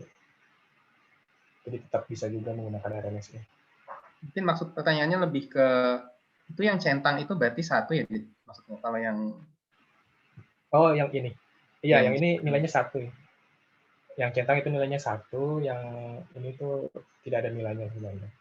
Dan di matrix factorization ini kita mencoba untuk memprediksi apakah interaksi-interaksi ini mana yang paling berpotensi untuk terjadi ya. Bisa kita lihat di aproksimasinya di sini. Nilai aproksimasi yang terbesar ini menunjukkan probabilitas yang lebih tinggi untuk adanya interaksi di sini. Oke, mudah-mudahan menjawab ya, Reza. Ya, silahkan mungkin kita ada... Bisa nanya lagi saya? Boleh nanya ya? Oh iya, boleh. Silakan. Ya, boleh. Yang perkenalkan, nama saya Imam. Kebetulan satu angkatan juga sama Radit, Pak. Oh, temennya sendiri, ya udah. Silahkan. Jadi, pengen nanya mengenai penelitian ini. Ini benar ya, di dataset ini semuanya berarti ada rating dari datasetnya? Pasti ada ratingnya? Dari dataset yang pasti ada. Nah, mungkin mau nanya lebih ke aplikasi ke dunia, ke aplikasi langsung ke dunia nyatanya. Nah, kalau misalkan kan banyak pengguna yang di e-commerce itu, di Tokopedia, contohnya banyak yang dia nggak memberikan rating kan. Nah itu kira-kira kalau kasus ini apakah di-handle atau enggak dalam aplikasinya, atau mungkin kira-kira ada insight seperti apa untuk nge-handle yang enggak memberikan rating. Terus yang pertanyaan saya yang kedua adalah kalau di Tokopedia itu kan juga banyak item yang sebenarnya sama tapi penjualnya kan beda-beda, dan otomatis berarti kan produk ID-nya dari item tersebut pasti kan beda-beda produk ID-nya kan. Nah, pertanyaan saya gimana caranya untuk memberikan rekomendasinya itu mungkin nggak spesifik ke produk ID tersebut, tapi tahu, maksudnya misalnya kayak tadi kita orang yang beli alat mesin kopi mau direkomendasikan ke grinder gitu ya, ke penggiling kopi, tapi maksudnya kalau di sini gimana rekomendasinya itu gitu, untuk tepat ke mungkin gini sih, maksudnya supaya fair ke penjual-penjual yang lain, kira-kira gitu, maksudnya nggak spesifik ke produk ID yang ini gitu, kira-kira seperti itu pertanyaan. Terima kasih. Oke, mungkin saya jawab pertanyaan yang pertama ya. Untuk yang misalnya user tidak memberikan rating. Nah, user tersebut bisa kita kategorikan mungkin ke masalah cold start ya, atau cold start problem. Jadi itu sama aja dengan user baru yang belum pernah memberikan rating. Jadi bagaimana cara menanganinya? Kalau collaborative filtering memang cukup terpengaruh ya dengan adanya cold start problem gitu. Jadi intinya kita bisa menggunakan metode pendekatan rekomendasi sistem lain, contohnya misalnya content based filtering ya. Jadi misalnya seorang user itu dianggap sebagai user yang baru, kita bisa merekomendasikan item-item yang mirip terhadap misalnya item yang misalnya ataupun menggunakan user-user lain yang mirip untuk memberikan rekomendasinya. Tidak hanya terbatas pada item kalau di konten. Untuk untuk yang pertanyaan pertama mungkin itu ya. Jadi kita tidak harus selalu menggunakan collaborative filtering untuk menangani kasus seperti itu. Kita bisa menggunakan pendekatan-pendekatan lain. Contohnya mungkin salah satunya content based filtering terhadap user yang bersangkutan. Nah, untuk yang kedua, mungkin untuk yang grinder ya. Di sini contohnya ada grinder di sini. Kenapa bisa direkomendasikan ini? Mungkin Tokopedia punya cara lain selain menggunakan produk ID. Bisa saja mereka menggunakan kategori di sini. Jadi kategorinya nanti yang direkomendasikan. Nah, nanti dari kategori tersebut bisa dicari produk yang misalnya menjadi pelengkap ataupun produk yang sejenis.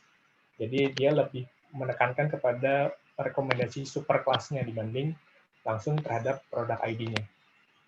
Untuk yang contoh tadi mungkin lebih cocok terhadap produk-produk yang misalnya di cosmetic product, jadi agak susah mungkin untuk menentukan superkelasnya dibandingkan dengan kopi ini.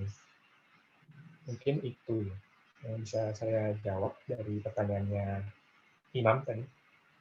Ya, bagaimana mungkin ada yang masih kurang kalau jelas. di research yang tadi yang di papernya Radit itu ya, masih berdasarkan produk ID ya, berarti nggak masih berdasarkan produk ID. Ya, berarti kan belum menghandle masih belum menghandle yang seperti itu berarti ya. Tapi kalau misalkan yang tadi Radit bilang pakai superclass, apakah itu tetap tetap bisa gimana ya? Tetap harus menggunakan gabungan content base apa collaborative filtering cukup gitu? Kalau case di e-commerce sebesar Tokopedia mungkin untuk satu pendekatan itu kurang cukup ya. Harus menggunakan beberapa pendekatan. Jadi dalam satu model berarti. Dalam satu model, misalnya tadi kan sudah ada pendekatan hybrid rekomendasi sistem. Jadi kita bisa menggabungkan sebenarnya antara pendekatan collaborative filtering dengan pendekatan content based hybrid. Dan hybrid ini nggak cuma dua, bisa ada pendekatan-pendekatan misalnya 3 ataupun 4. Itu bergantung kepada si usernya. Misalnya tadi ada kasus usernya itu nggak memberikan rating. Itu lebih bisa di-handle di content based dibandingkan collaborative filtering. Gitu. Oke, baik. Terima kasih, Radit. Oke, terima kasih pertanyaannya juga. Ya, jika ada pertanyaan lagi silakan. Jika masih belum, mungkin kita akan break dulu sebentar, biar Radit bernafas dulu, dan nanti kita akan kembali kurang lebih 5 menit ya, Dit ya. Jadi silakan mungkin jika Bapak Ibu ada yang ingin rehat sejenak. Kita akan kembali lagi 5 menit dan itu ada link kodenya, ya, Dit ada ya. linknya. Ya, ada link kodenya. Mungkin teman-teman bisa mulai download dari sekarang. Ya, kita kembali di 11.24 kali ya.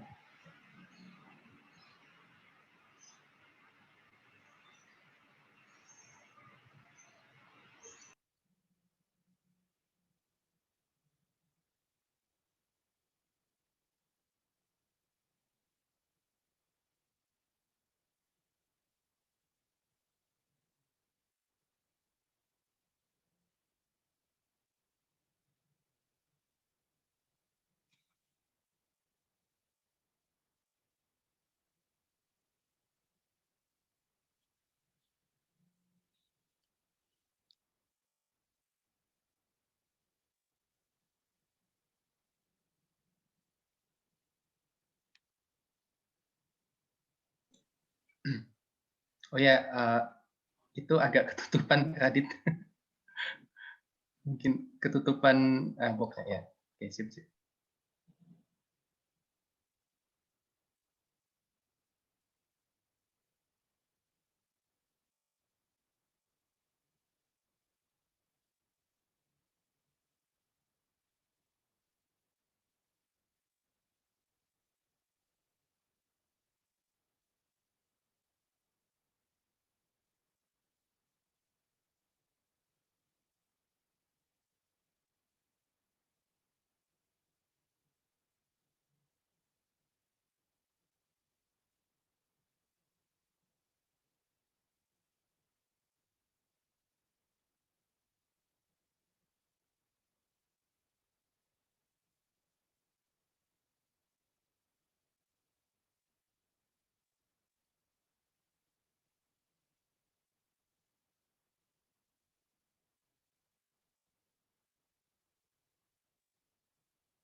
Baik, tampaknya udah jam 11.24 ya.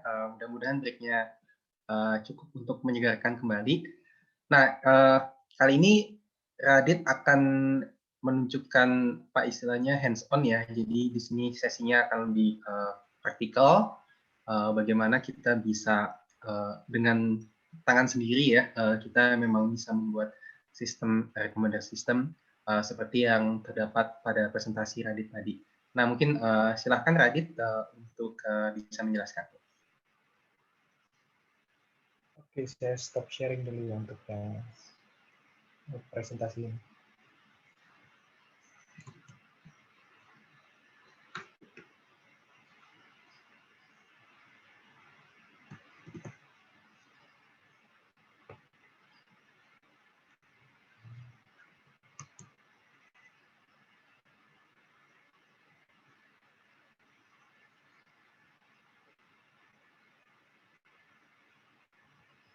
Oke, apakah sudah terlihat Pak Faris untuk collab-nya?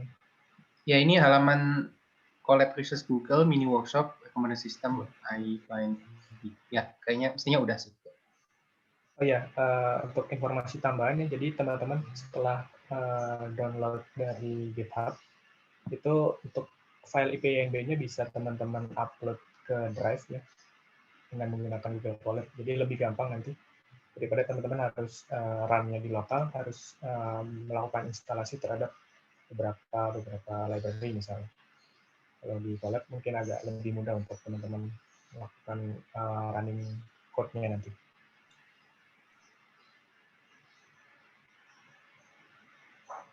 Oke, apakah ada yang masih belum upload ke Google Drive misalnya, ke Colab? Mungkin bisa saya tunggu dulu. Ya, mungkin teman-teman bisa mengakses link tersebut ya untuk mendapatkan ininya ya, PNB-nya plus datanya juga ya, Dit ya. Ya, datanya juga. Tapi untuk code-nya nanti mungkin datanya tidak kita gunakan ya. Jadi data tersebut langsung saya download dari link, jadi lebih mudah nanti buat teman-teman. Ya, dari URL langsung. Mantap, mantap. Yang penting itu IPNB-nya saja di-upload ke Google Drive ya. Google Drive teman-teman. Ya, mungkin kita bisa paralel ya sambil teman-teman coba akses kodenya, mungkin Radit juga bisa jelasin kodenya ya. Oke, untuk pertama-tama mungkin teman-teman yang belum familiar dengan Google Colab, di sini teman-teman harus connect terlebih dahulu ya ke Google Colab-nya dengan mengklik connect di bagian kanan atas. Dan setelah connect, nanti teman-teman baru bisa untuk melakukan coding ya di bagian Colab ini. Nah, di bagian pertama di sini teman-teman bisa melakukan import library. Ini library apa saja yang teman-teman nanti mungkin akan gunakan di workshop ini. Jadi saya di sini awalnya itu menggunakan 3 library saja ya, yang cukup cukup umum untuk digunakan pada saat mengolah machine learning ataupun hal-hal lainnya di Colab. Jadi 3 library Pandas, NumPy, dan Matplotlib dan PyPlot. Dimana kalau Pandas ini lebih condong untuk melakukan pengolahan datanya. Untuk NumPy mungkin untuk proses matematis biasanya untuk mengalihkan matriks ataupun melakukan akar kuadrat ini lebih gampang dengan menggunakan NumPy. Dan untuk Matplotlib ini lebih ke arah visualisasinya. Oke, mungkin yang ada pertanyaan? Oh, enggak. Untuk ngerannya mungkin di sini teman-teman yang belum familiar itu ada 2 cara, bisa mengklik tombol play di sini ya. Tombol play ini ada tulisan Ransel, ataupun bisa menggunakan keyboard di mana dengan menggunakan Shift plus Enter dengan merannya. Nah, kalau ada loading seperti tadi itu berarti sudah di run. Dan biasanya kalau sudah di run itu akan berganti tadinya kotak ini kosong berganti ke nomor. Itu menunjukkan pada urutan keberapa sel ini dijalankan. Gitu. Oke, selanjutnya kita bisa load datasetnya. Jadi di mini workshop kali ini kita menggunakan dataset Movielens Statiska, di mana di Movielens Statiska ini terdapat 100.000 interaksi ya. Dan untuk domainnya di sini sudah jelas ini movie. Dan untuk mendapatkan datasetnya di sini saya menggunakan URL ya, URL dari GitHub tadi, sehingga teman-teman nggak usah repot-repot untuk memindahkan datasetnya ke Drive. Jadi hanya untuk IPNW-nya sudah bisa. Dan ini cara untuk melakukan load dataset ke Pandas Data Frame. Jadi Pandas Data Frame ini cukup sering digunakan untuk melihat isi dari dataset misalnya. Ini bisa kita run. Sini kita run. Dan di sini akan terbentuk dua data frame ya, data frame ratings dan data frame movies. Kita bisa lihat beberapa contoh recordnya di sini dengan menggunakan head. Dimana kalau head itu kita akan melihat 5 record pertama dari sebuah data frame. Dan kalau teman-teman mau melihat misalnya 10 record pertama, kita bisa diisi di bagian dalam kurungnya ini. Kalau kita run di sini 10 berarti akan ditampilkan 10 record pertama. Nah, selain beberapa record pertama, kita juga bisa menampilkan beberapa record terakhir dengan menggunakan function tail di sini. Itu defaultnya sama seperti head 5, dan jika mau menunjukkan lebih banyak misalnya 10, itu bisa diisi bagian dalam kurungnya. Nah, untuk data frame ratings di sini ini isinya berupa user ID, movie ID, rating, dan timestamp. Dan yang kita butuhkan ini hanya 3 fitur di sini ya, ada user ID, movie ID, dan rating. Dan untuk timestampnya kita nggak gunakan pada mini workshop ini. Untuk movies ini isinya title dan genre dari movie ID. Jadi ini bisa digunakan pada saat kita melihat rekomendasinya nanti. Karena kan kalau kita hanya menggunakan movie ID, kita nggak tahu ini movie ID, movie apa. Nah, kalau kita bisa ada informasi tambahan seperti judulnya apa, itu bisa lebih baik dalam memberikan rekomendasi nanti untuk visualisasi. Detail sama. Dan selanjutnya kita bisa explore datasetnya ya. Explore datasetnya. Di sini kita bisa melihat berapa banyak jumlah interaksi di data frame ratings-nya. Di sini seperti nama dari datasetnya, Movielens Statiska, ternyata memang benar ada sekitar 100.000 interaksi di sini di datasetnya.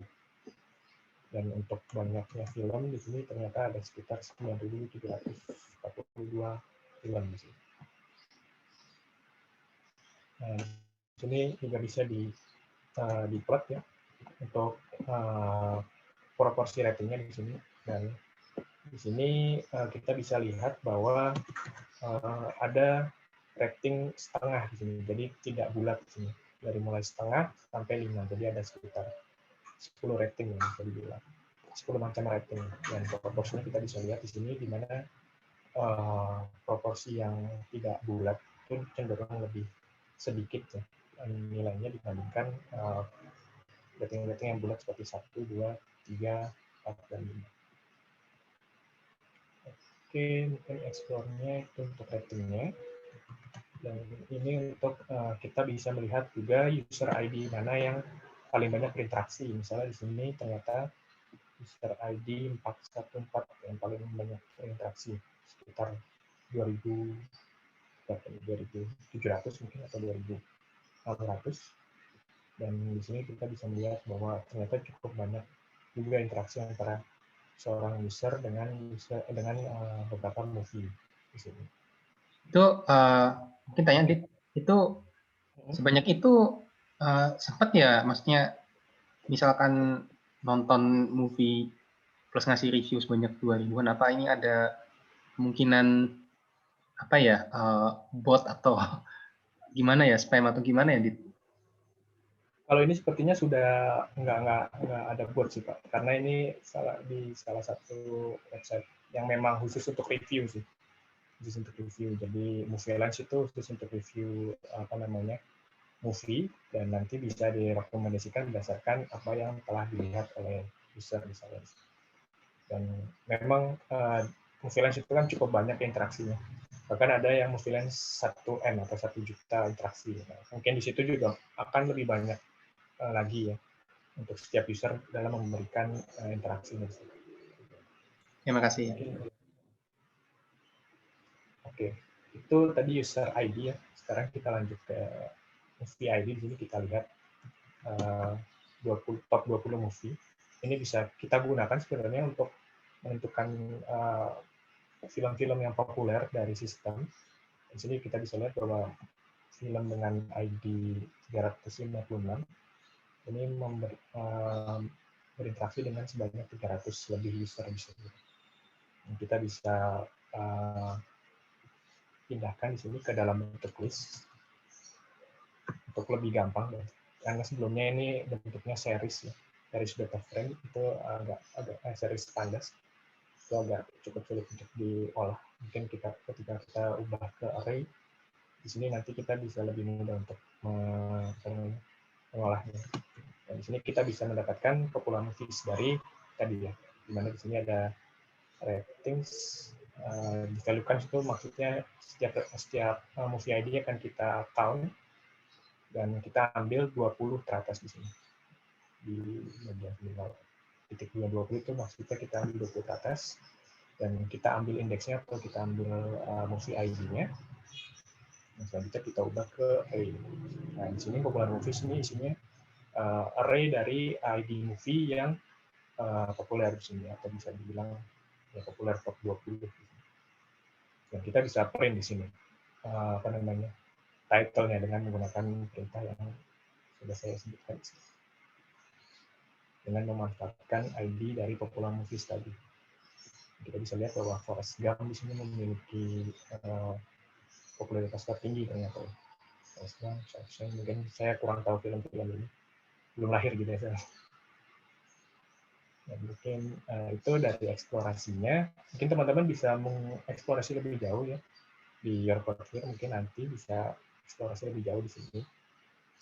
Dan mungkin sekarang kita lanjut ke Surprise Library. Di sini kita bisa install Surprise dengan menggunakan perintah tanda seru install Surprise. Di sini kita download. Jadi mungkin agak sedikit memakan waktu di sini.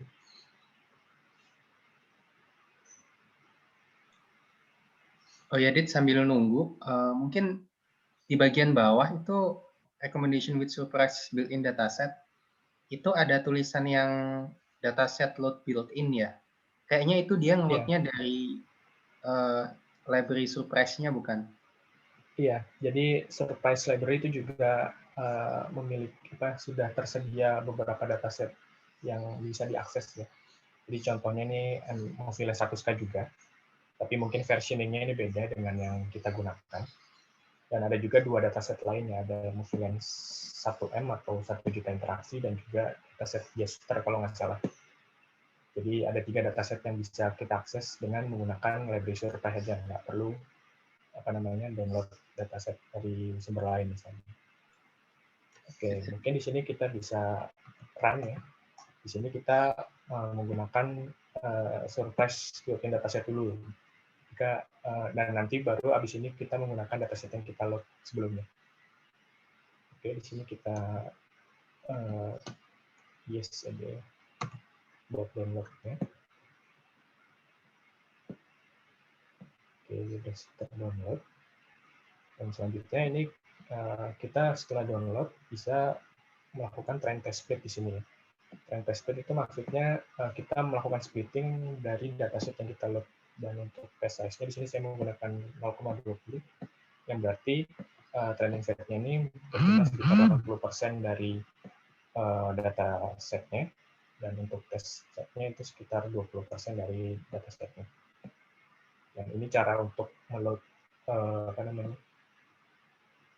algoritmanya. Untuk load algoritmanya di sini saya menggunakan SVG. Nah, ini cukup mirip ya dengan scikit-learn, khususnya bagi teman-teman yang udah pernah menggunakan scikit-learn. Dan kita melakukan fitting terhadap training setnya. Setelah melakukan fitting, di sini fitting itu untuk training ya, training si modelnya. Dan setelah di train nanti selanjutnya di tes terhadap test setnya. Tes ini bisa kita analogikan sebagai predict ya di scikit-learn. Jadi untuk melakukan prediction. Nah, untuk prediction di sini kita mendapatkan nilai RMSE atau akurasi sebesar 0,9355 untuk yang prediction ini.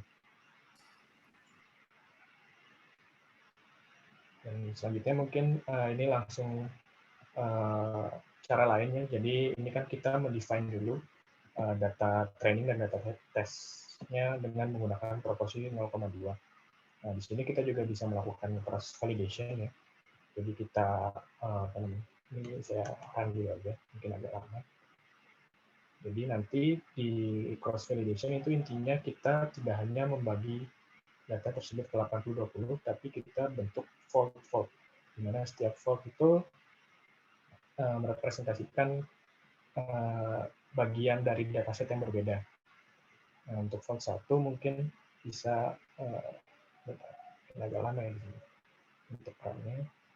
Nah, untuk fold 1 ini bisa aja di 20% data pertama itu untuk test set, dan di 80% data sisanya itu sebagai training set. Dan begitu pula di fold kedua di sini, misalnya di 20%, yang kedua, jadi misalnya ada dari 0 sampai 20 untuk fold 1, di fold 2 mungkin dari 21 sampai 40 untuk test setnya, dan sisanya untuk training set. Begitu pula untuk fold lain. Dan di sini kita bisa lihat bahwa rata-ratanya itu sekitar 0,93 ya untuk RMSE-nya, sedangkan untuk MI-nya di sini sekitar 0,73. Untuk fit time-nya atau training time-nya di sini sekitar 4 detik bagi masing-masing effort. Nah, tesnya ini cukup cepat ya, sekitar 0,18. Dan di results ini kita bisa nyimpan juga ada fit time, tes MAE, tes RMSE, dan tes timer. Jadi di sini tadi saya agak kelewat. Di sini measure-nya kita bisa define apa, misalnya di sini RMSE dan MAE. Nah, teman-teman bisa juga untuk menggunakan metrik lainnya yang tersedia di sertasi. Mungkin teman-teman bisa cek di dokumentasi yang sudah saya berikan tadi. Jadi di sini kita ambil rata-ratanya untuk si tes MAE dan tes RMSE-nya. Di sini kita mendapatkan nilai sekitar 0,3 untuk average MAE-nya dan 0,93 untuk average RMSE-nya. Nah, itu tadi untuk yang built-in dataset. Untuk yang custom dataset, kita define dulu ya. Tadi dari rating itu kan ada 4 kolom. Dan di sini kan kita bisa define 3 kolom aja. Jadi kita ambil 3 kolom dari data frame ratings. Ada kolom user ID, user ID, dan rating. Dan kita simpan ke variabel DF di sini. Dan selanjutnya kita bisa melihat rating minimum dan rating maksimum dari dataset ini. Jadi nanti akan digunakan juga ya, nanti ada untuk minimum rating dan maksimum rating akan digunakan juga selanjutnya. Sehingga di sini kita simpan dulu untuk rating minimumnya 0,5 dan rating maksimumnya 5.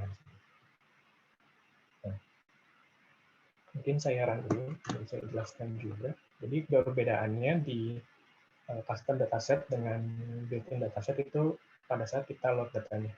Jadi tadi kan fungsinya itu load built-in ya. Sini load built-in, tapi kalau custom dataset itu kita load from DF atau load from data frame. Jadi kita define dulu, tadi sudah kita define data frame-nya di sini. Dan kita juga define di sini reader ya. Reader itu kita define skala ratingnya. Di sini seperti yang tadi sudah disebutkan, kita simpan minimum rating dan maksimum rating ke reader di sini untuk selanjutnya digunakan pada saat kita meload data from data frame di sini. Jadi itu mungkin perbedaan antara kita load built-in sama load from data frame. Dan selebihnya ini mirip dengan yang tadi sudah saya jelaskan. Kita define, kita bagi dulu datasetnya, terus kita define algoritmanya, di fit atau di training, terus diprediksi akhirnya, sehingga mendapatkan nilai akurasi di sini. Oke. Mungkin kita bisa lihat di sini salah satu hasil prediksinya. Jadi di prediksinya ini kita bisa lihat ada beberapa informasi, ada user ID, ada item ID, ada actual ratingnya, dan juga ada prediksi ratingnya di sini. Jadi di sini ada cukup sedikit ya perbedaannya. Yang actual rating itu 3,5, dan di estimated rate sekitar 3,35.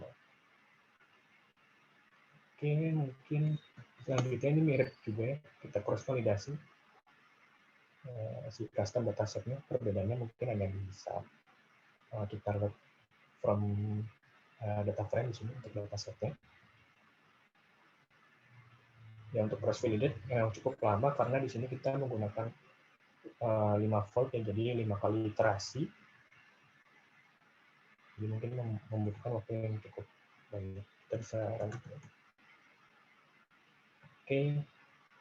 Dan ternyata di sini min-nya itu lebih sedikit daripada yang tadi built-in. Kemungkinan karena versioning datasetnya itu berbeda. Karena ini saya ambil lebih baru untuk yang ventilasi ini dibandingkan mungkin ini yang di surface itu versioningnya agak lama. Jadi RMS-nya cukup berbeda. Yang tadi itu kan sekitar 0,93, sedangkan kita mendapatkan average itu sekitar 0,87 ya di sini. Jadi sama results dan kita trend average NAE dan RMS-nya. Oke, mungkin ada pertanyaan dari teman-teman sebelum lanjut. Baik, silakan. Jika teman-teman ada yang ingin bertanya, mungkin ada yang bagian awal-awal tadi yang mungkin kurang jelas, boleh silakan ditanyakan.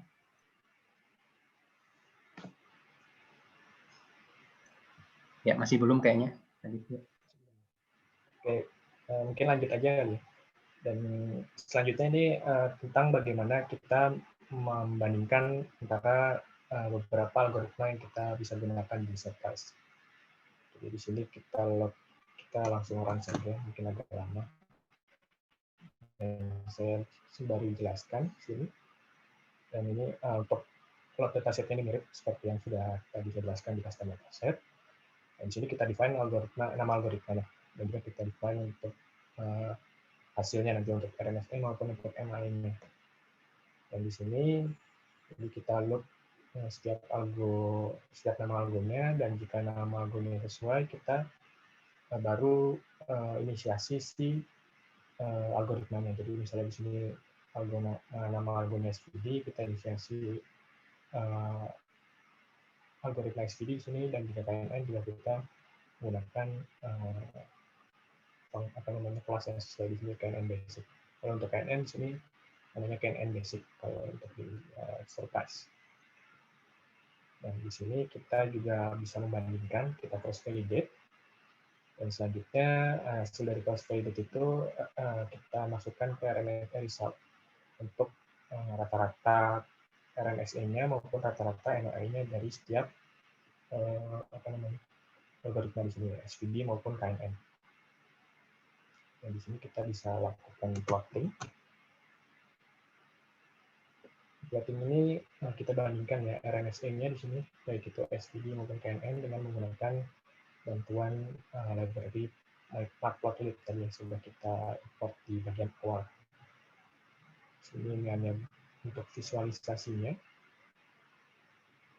Dan ternyata memang SVD ini hasilnya lebih baik, seperti yang di penelitian saya sebelumnya. Hasilnya lebih baik performanya, di mana RMSE-nya di sini 0,87 dibandingkan dengan KNN yang bernilai 0,97 di sini untuk RMSE. Dan untuk MAE di sini perbandingannya juga cukup signifikan ya, di mana SVD ini MAE-nya berjumlah 0,67, dan masih lebih rendah dibandingkan KM yang MAE-nya 0,7/3. Nah, baik RMSE maupun MAE di sini untuk yang nilai yang lebih rendah itu menunjukkan bahwa model tersebut mempunyai performa yang lebih baik dibandingkan model lainnya. Oke, itu tadi contoh perbandingan saja dari beberapa algoritma. Saya ambil dua algoritma saja yang sudah saya jelaskan tadi juga di presentasi. Dan selanjutnya kita bisa melakukan hyperparameter tuning di sini. Jadi di Surface juga terdapat function atau class grid search CV di sini, di mana kita bisa melakukan hyperparameter tuning. Nah, untuk grid search seperti yang ada di scikit-learn, kita bisa mendefine dulu nama parameternya apa dan nilai parameter yang akan kita tuning itu berapa aja kalau grid search. Dan di sini kita masukkan ke param grid untuk nilai-nilai parameternya dan kita lakukan grid search CV. Dan di sini mungkin agak sedikit lebih lama ya dibanding cross validate tadi karena di sini kita menggunakan beberapa parameter yang berbeda. Oke, di sini kita bisa mendapatkan beberapa parameter yang paling baik dalam hal segi performanya. Jadi di sini untuk n faktor kita bisa mendapatkan nilai 20 dan n level ini nilai 10 untuk mendapatkan RMSE terbaik di sini. Saya hanya menggunakan nilai RMSE di sini. Dan ini bisa kita simpan untuk parameter terbaiknya di dalam salah satu variabel. Selanjutnya yang bagian akhir, di sini kita bisa menggunakan model yang sudah kita hyperparameter tuning tadi untuk melakukan rekomendasi terhadap salah satu user misalnya. Oke, di sini kita ini di sini mirip dengan yang tadi ya. Kita load datasetnya dan kita split datasetnya untuk transfer dan set. Tapi untuk di algoritmanya di sini kita menggunakan parameter-parameter terbaik yang kita dapatkan pada saat hyperparameter tuning tadi. Misalnya factors di sini kita isi dengan base factor 20, dan untuk airportnya kita gunakan di sini base factor 10. Selanjutnya kita training di sini. Dan ini untuk recall sedikit, kita ternyata mempunyai dataset yang formatnya seperti ini. Dan di sini kita define user yang ingin kita rekomendasikan film-film apa ya misalnya. Jadi di sini kita define user ID 1 misalnya sebagai user yang akan direkomendasikan. Dan di sini kita define dulu movie ID yang unik itu apa saja yang ada di interaksi antara user dan item di sini. MDF-nya. Oke, ternyata movie ID-nya ini lebih sedikit dibandingkan movie ID yang terdapat di data frame movies. Dan kemungkinan ada beberapa movie yang tidak memiliki interaksi di data frame yang berisi interaksi di data frame ini. Selanjutnya kita bisa ambil movie-movie yang sudah berinteraksi dengan user ID 1 tadi dengan menggunakan cara seperti berikutnya. Kita log si user dengan user ID tertentu dan kita ambil movie ID-nya. Dan akan menghasilkan hasil seperti berikut. Nah, selanjutnya kita kita cari selisih antara movie ID yang ada di interaksi dengan movie ID yang telah dilihat oleh user. Dan di sini kita akan mendapatkan movie ID yang belum pernah berinteraksi dengan user 1 di sini. Dan untuk masing-masing movie ID tersebut kita jadikan sebagai test set di sini ya.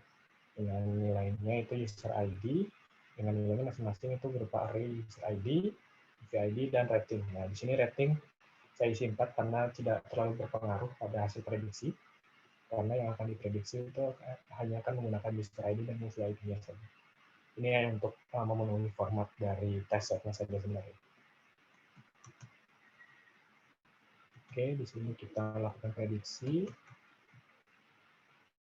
Dan ini salah satu hasil prediksinya. Untuk user ID 1 dan item ID 2 di sini estimasi ratingnya itu sekitar 4,2. Dan dari prediction itu kita bisa ambil prediction estimate-nya saja untuk selanjutnya digunakan sebagai dasar dalam memberikan top end recommendation. Di sini kita ambil, kita jadikan NumPy array, dan untuk n items-nya di sini saya hanya menggunakan 10 item teratas ya untuk direkomendasikan terhadap user 1. Dan di slide di cell terakhir ini kita bisa mendapatkan top 10 item recommendation untuk user 1, di mana di sini ternyata low range of RAD itu akan direkomendasikan paling pertama terhadap user 1 karena prediksi ratingnya itu berbunga nilai paling tinggi dibandingkan dengan item-item lain. Dan di sini ada top 10 yang kita rekomendasikan ke user 1. Oke, mungkin ada pertanyaan? Iya, kayaknya ada, Radit, dari Mbak Wanda Kinasih. Intinya diambil movie yang tidak pernah ada interaksi dengan user 1 dengan prediksi rating tertinggi kah? Iya, intinya seperti itu ya. Jadi kita ambil dulu movie yang tidak berinteraksi di sini. Di sini kita ambil movie yang tidak berinteraksi dengan user 1 misalnya. Dan nanti kita akan merekomendasikan dengan hasil prediksi rating tertinggi ya. Seperti yang tadi sudah saya bilang di presentasi itu, misalnya dengan menggunakan KNN kan kita memang menggunakan, misalnya dengan menggunakan model based method, itu kan juga kita ambil nilai prediksi tertingginya. Ini kita bisa lihat nilai-nilai prediksinya dengan nilai maksimum 5 di sini untuk 2 film. Oke, mungkin ada pertanyaan lain? Ya, silakan jika ada mungkin satu quick question.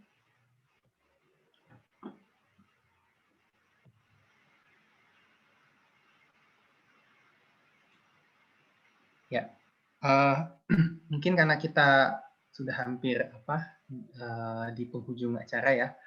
Jadi saya mengucapkan terima kasih banyak ke Radit atas baik presentasi serta sesi hands-on-nya yang sangat istilahnya sangat jelas, sangat detail ya di penjelasannya.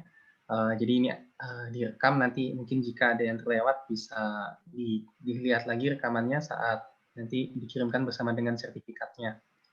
Ya, sebelum kita mengakhiri, mungkin kita akan ada sesi foto bersama dulu. Nah, jika nggak keberatan, silakan di-on-kan semua webcam-nya.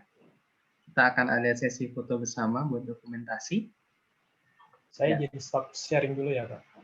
Iya, dan minta tolong Siva untuk foto bareng. Kayaknya ada 3 kali ya. Ya, 3 kali ya. Nah, teman-teman mungkin boleh di-on-kan dulu kameranya. Oke.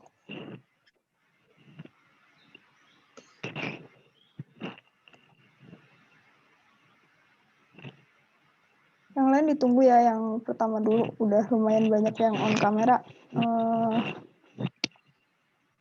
1, 2, 3. Oke, ntar. Selanjutnya.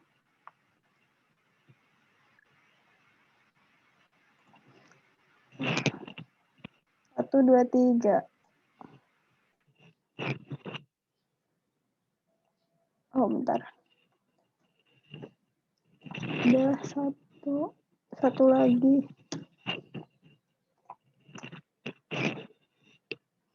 1, 2, 3. Oke, terima kasih semua. Ya, Udah. isunya kita nggak tahu kita berada di Iya. itu nggak terlalu banyak.